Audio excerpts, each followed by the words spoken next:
Que a boa mão de Deus esteja com você. Sou o professor Rogério de Souza, junto com o Instituto Supera, e nós vamos agora para a nossa disciplina de grego bíblico. Quero compartilhar com vocês aqui um pouco da história do nosso alfabeto grego e, consequentemente, também do idioma grego. Estudiosos modernos entendem que o alfabeto grego deriva basicamente do alfabeto fenício. A Fenícia corresponde à região do atual Líbano, tendo sido introduzido na Grécia, provavelmente por mercadores.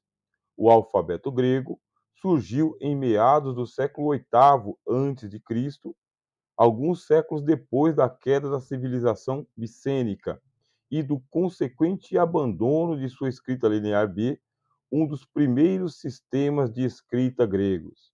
O alfabeto grego, composto por 24 letras, aparece então após a denominada Idade das Trevas grega, ou seja, o período entre o fim de Micenas, 1200 a.C., e a ascensão da Grécia Antiga, que começa com o surgimento dos épicos poemas Ilíada e Odisseia, tradicionalmente atribuídos a Homero cerca de 800 antes da era cristã. Sua mudança mais notável, como uma adaptação do alfabeto fenício, é a introdução das vogais. Os idiomas são sabidamente dinâmicos, o que não podia ser diferente com o idioma grego. Assim, é verificável no decorrer da história a evolução do idioma grego desde a sua origem até os dias atuais. É historicamente possível classificar a evolução do idioma grego por períodos assim denominados. A própria invenção da escrita é um enigma para os estudiosos, mas existe um consenso. O consenso é de que a escrita foi inventada entre os fenícios. Os fenícios eles eram os povos do mar, viajavam por regiões bem longínquas, mas muito longínquas mesmo, e eram comerciantes. Assim, na hora de fazerem os seus contratos, era necessário utilizar algum tipo de escrita. Só que a invenção da escrita, ela data de aproximadamente 4000 antes de Cristo. Nós estamos aqui em 1200. Ora, se foram os fenícios que inventaram a escrita, como que isto aconteceu? É justamente por eles serem os povos do mar e fazerem comércio no mundo inteiro. Na Babilônia, naquela região da Suméria, foram desenterradas pedras e essas pedras tinham um estilo de escrita chamada de cuneiforme, ou seja, em forma de escrita. Quando se viaja pelo Oriente Antigo, chega-se até o Egito e encontra-se ali a escrita hieróglifa. Essa escrita hieróglifa não pode ser chamada propriamente de escrita. Por quê? Porque são figuras iconográficas. Utilizava-se antigamente a iconografia para poder representar a ideia, o pensamento, a palavra inteira. Por isso, os fenícios eles inovaram. Ao invés de utilizar sinais iconográficos, eles estão grafando letras. Essas letras, elas tinham a forma de algum animal, uma espécie de cabeça de gado. Cabeça de gado virada para a direita, representando um valor numérico. Cabeça de gado virada para a esquerda, outro valor numérico. Duas cabeças de gado entrelaçadas, outro valor numérico. Ou seja, estavam contando. Era uma espécie de caderneta de anotações. Essa aqui é uma nota interessante e curiosa, até que nós chegamos aos dias do alfabeto grego, que é uma adaptação do alfabeto fenício com a criação das letras vogais. Essas letras vogais no grego, elas são em número de 8. E nós vamos fazer várias comparações aqui. Várias comparações entre o nosso alfabeto português e também o alfabeto grego. Neste primeiro momento, nós vamos trabalhar apenas com a sua alfabetização. Certamente que não vai dar para a gente, formar você aqui numa pessoa que fala o grego do Novo Testamento, mesmo porque, neste momento, você vai ter contato com o grego bíblico. A Bíblia, ela foi traduzida do hebraico para o grego, e aí nós temos que ficar dentro do território das lendas judaicas, da piedade judaica, e eu falo da piedade judaica antiga. Vou chegar neste momento, tá bom? Que é a tradução da Bíblia do hebraico para o grego. Mas, antes de chegar lá nessa grande lenda, nós temos que convir o seguinte: quando era por volta do ano 800 antes de Cristo, já havia uma apropriação do alfabeto grego junto com as suas vogais. E um poeta chamado de Homero escreveu duas obras gigantescas. Esta obra é chamada de Odisseia e também outra obra que é chamada de Ilíada. São dois volumes de um épico. Qual épico? O épico da conquista de Troia. Os gregos conquistaram Troia. E depois Odisseu teve que voltar para casa, aí surgiu a Odisseia. Livro escrito totalmente de forma poética, isto é, não era em forma de prosa, mas em forma de verso.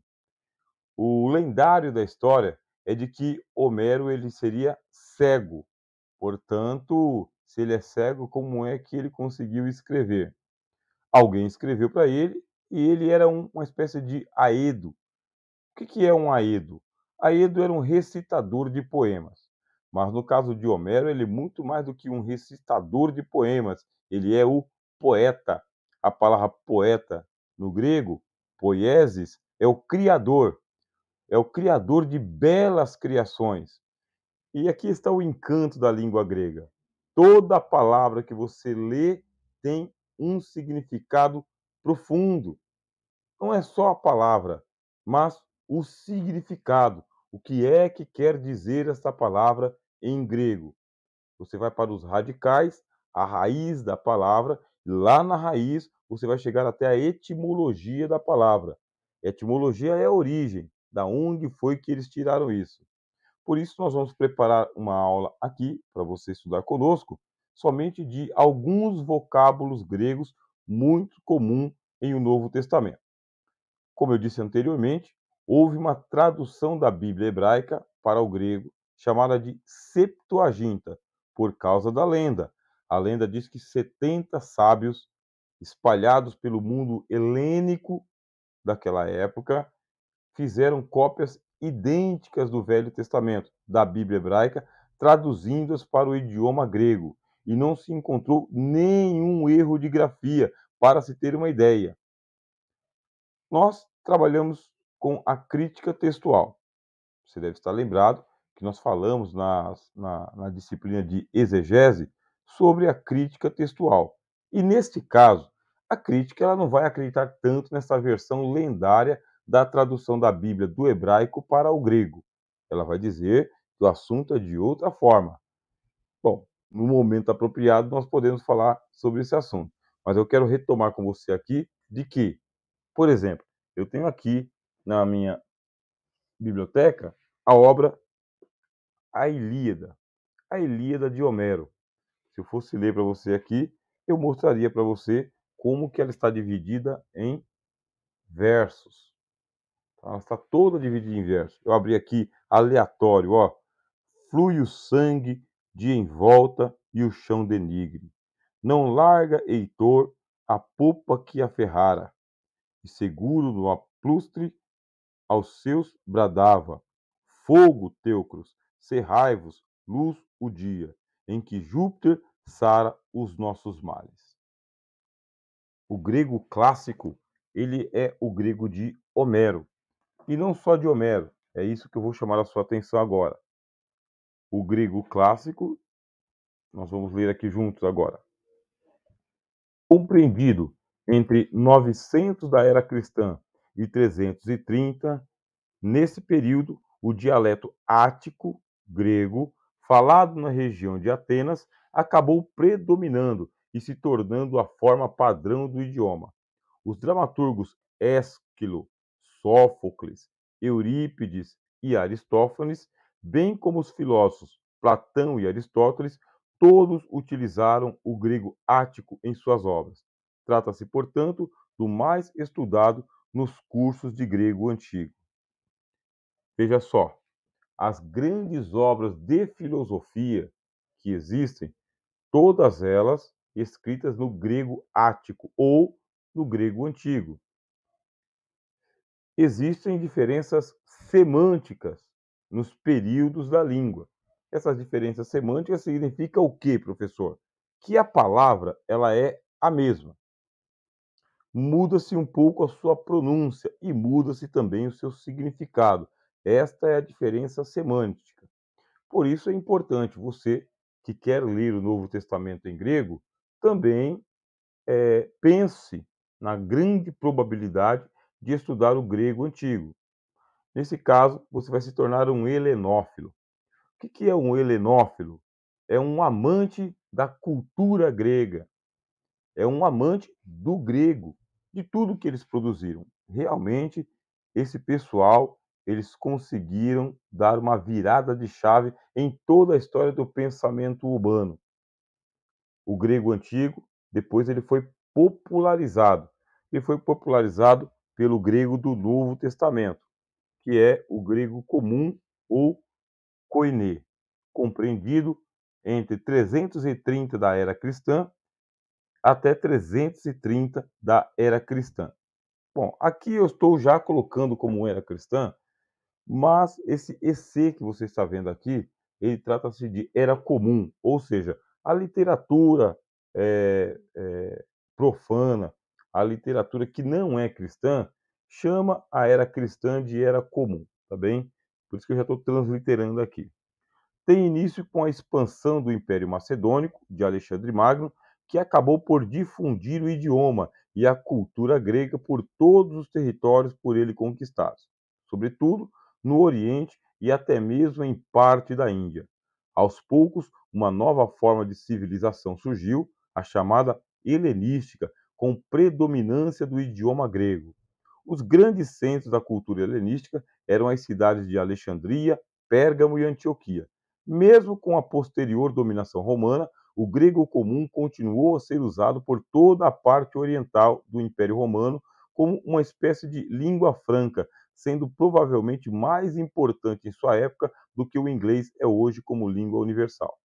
Cabe ainda citar que, ao contrário de que muitas pessoas pensam, todo o Novo Testamento foi escrito em grego comum, koiné, havendo, na atualidade, uma boa demanda pela aprendizagem dessa evolução do grego clássico para fins de exegese bíblica e outros estudos relacionados ao Evangelho. Veja só, eu acabei de ler esse texto aqui, tá bem? Todo ele, ó, fala sobre o, o grego koiné. Por quê? O grego clássico, como vimos aqui, vai até os dias de Aristóteles, de Platão e das escolas que vão surgindo. Aí, lá na Macedônia, levanta-se Alexandre Magno, ou Alexandre o Grande, filho de Filipe da Macedônia.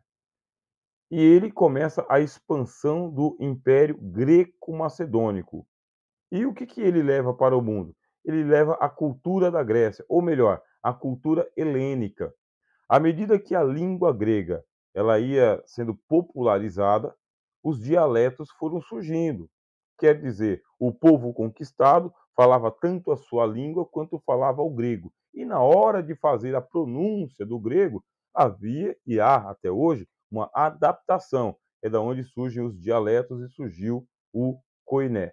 Grego das ruas, grego dos bares, grego da praça, grego do comércio, grego da comunicação. Justamente nos dias do nascimento do Senhor Jesus, o grego koiné, ele era falado em larga escala no Império Romano. Afinal de contas, o Império Grego caiu com a ascensão do Império Romano. E os romanos eles adotaram o helenismo como cultura universal. Era um jeito de ser romano. Eles não destruíam tudo, faziam adaptações importantes e, inclusive, respeitando algumas leis locais e alguns rituais e também o idioma da região falado. Com isso, o grego dos dias de Alexandre Magno chegaram até os dias do Senhor Jesus e dos apóstolos. Quando chegou o momento de fazer a pregação universal do evangelho, aí surgiu aquele dilema. Nós vamos pregar em hebraico, usando a Bíblia das sinagogas, ou nós vamos pregar em grego?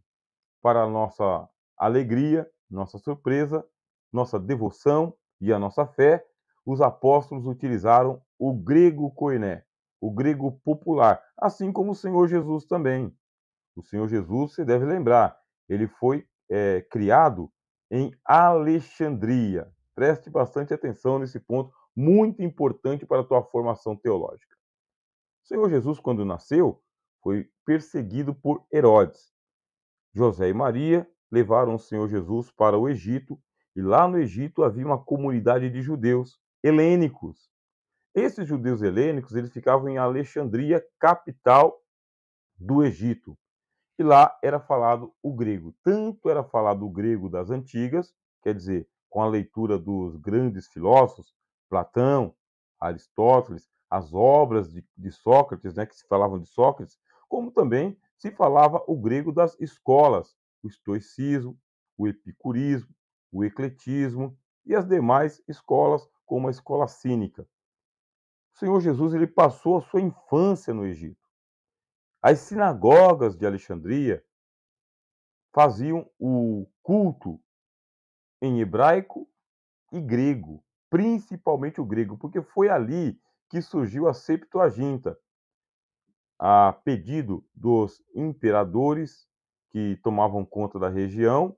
A Bíblia hebraica ela foi traduzida para o grego para compor uma das obras literárias da grande biblioteca de Alexandria. O desejo é de que Alexandria abrigasse a maior biblioteca do mundo. E não podia a Bíblia dos judeus ficar fora, né, dessa coleção de livros. Assim, os judeus eles empreenderam o grande empreendimento da Septuaginta, fizeram a tradução. A tradução era tão exata, tão idêntica, tão próxima do hebraico, que ela teve ampla aceitação em todas as sinagogas, com um pouco mais de restrição na Palestina, mais propriamente ali em Jerusalém. Em Jerusalém tinha um pouco mais de restrição, entre os samaritanos, total restrição, já que eles só aceitavam o Pentateuco como sendo Bíblia.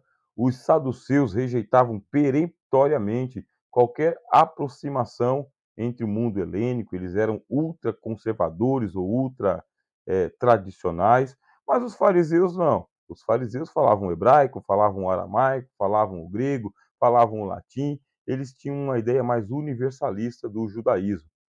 Só que uma nota importante. Quando o Senhor Jesus ele chegou na época de ele se apresentar diante dos doutores da lei, com 12 para 13 anos de idade, ele depois foi para a Galileia. E a Galileia era chamada de Galileia dos gentios, não é à toa. Galileia das nações, não é à toa. É porque todos os estrangeiros que iam para aquela região, eles acabavam migrando para aquela parte de Cafarnaum, para aquela parte da Galileia. Vocês lembram quando o Senhor Jesus ele foi expulsar um demônio? E ele expulsou o demônio lá naquela região chamada de Decápolis? Muito bem, Decápolis eram 10 cidades de cultura absolutamente grega e que ficava do outro lado do mar da Galileia. Por isso, Cristo conviveu naturalmente com o grego koiné, naturalmente. Pregou o seu evangelho em grego das ruas, grego koiné. Chamou os apóstolos e todos eles começaram também a pregar o evangelho em grego. Chegou na hora de escrever a palavra de Deus, eles faziam citação da Septuaginta, a Bíblia traduzida do hebraico para o grego. Todas as citações do Novo Testamento vêm diretamente da tradução da Bíblia judaica para a grega. E, consequentemente, o Novo Testamento foi todo escrito em grego koiné. Todo ele. E havia uma dificuldade na antiguidade para poder saber disso. Mas, graças à evolução, das ciências e da crítica textual, é consenso, todo mundo admite que o grego do Novo Testamento é o grego popular, é o grego koiné. Perfeito. Nota já passada para vocês, é esse texto que eu li para vocês aqui. E aí vem a outra fase, que é a do grego bizantino. Em 330 da Era Comum, lembra que eu falei? E eu chamo de Era Cristã, mas a literatura chama de Era Comum. O imperador romano Constantino transferiu a capital romana para Bizâncio, denominando-a de Constantinopla, hoje Istambul, na Turquia. O grego usual naquela região já era o grego bizantino, uma evolução do grego comum koiné. O fim desse período está associado à queda de Constantinopla em 1453 para o Império Otomano. O grego bizantino foi utilizado nas cópias de muitos escritos do Novo Testamento e é ainda utilizado na liturgia da Igreja Católica Bizantina Grega. A desconfiança é de que, com a Pax Romana sendo concedido para a igreja, afinal de contas, nós tivemos ali a conversão de Constantino.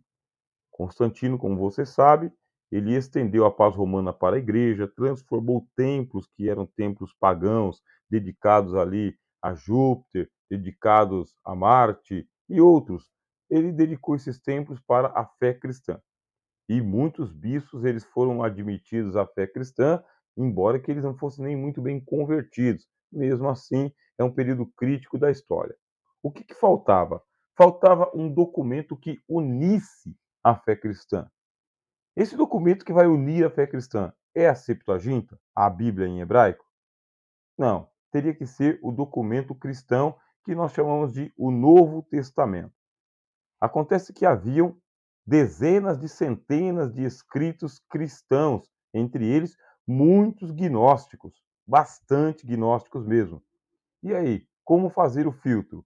Por isso, concílios e mais concílios foram convocados, até que, enfim, começou a se padronizar o cânon do Novo Testamento, admitindo o seguinte: esses 27 livros que nós temos hoje, eles foram inspirados por Deus, escritos todos em grego, e que tem uma doutrina sadia sobre o Senhor Jesus, sobre a salvação, sobre o Espírito Santo e sobre a igreja. Houve uma evolução do cânon cristão. Ele não estava pronto, mas a partir da paz romana concedida por Constantino, as igrejas podiam não somente copiar aquilo que já existia, mas agora compilar. O que é uma compilação? É ajuntar os textos e colocar ele dentro de uma ordem lógica. Essa é a história do Novo Testamento grego e é importante que você compre livros nessa direção, que você assista documentários, vídeos nessa direção para ter uma boa compreensão daquilo que está sendo passado para você. Fato é, o grego do Novo Testamento, ele é o koiné, com o estabelecimento da nova capital de Roma em Constantinopla, aí nós vamos ter acesso agora ao grego bizantino, que inclusive até hoje é utilizado nas igrejas ortodoxas. Por fim, nós chegamos agora ao período do grego moderno ou romaico. É o grego falado hoje na Grécia e no Chipre. Difere um pouco do grego clássico, principalmente no que se refere à pronúncia. Considerando-se a linha evolutiva do idioma grego, pode-se observar que o grego clássico se encontra num ponto privilegiado, isto é, está situado dentro do período de consolidação e auge da cultura grega antiga. Assim, conclui-se que uma das relevâncias do estudo do grego é proporcionar oportunidades de acesso à leitura e entendimento, não só do grego clássico propriamente, mas dar embasamento teórico para o estudo do grego comum, koiné, bizantino e até mesmo do grego moderno. Aí nós vamos agora nos preparar para que a gente possa ter acesso ao alfabeto, ó, o alfabeto grego clássico e a sua pronúncia. Eu vou estar trabalhando com vocês aqui com a alfabetização, tá bem? O conhecimento das letras e vamos evoluindo. Um primeiro contato, aí um segundo contato, principalmente a alfabetização. Principalmente é o reconhecimento da letra, da pronúncia. Eu vou falar um pouquinho sobre as dificuldades de pronúncia e você vai encontrar em todos os cursos de grego que você for fazer, você vai encontrar tendências de pronúncia. Uma pronúncia mais erasmiana ou uma pronúncia mais voltada para o clássico, tá bem? Como nós queremos chegar muito mais próximo possível do significado das palavras, nós vamos aqui utilizar a pronúncia pré-erasmiana e pós-erasmiana, mas também vamos utilizar a erasmiana depois. Eu vou explicar para vocês a diferença entre um e outro. Por enquanto é isso. Sou o professor Rogério de Souza, junto com o Instituto Supera. Esse aqui é o teu, é a disciplina de grego.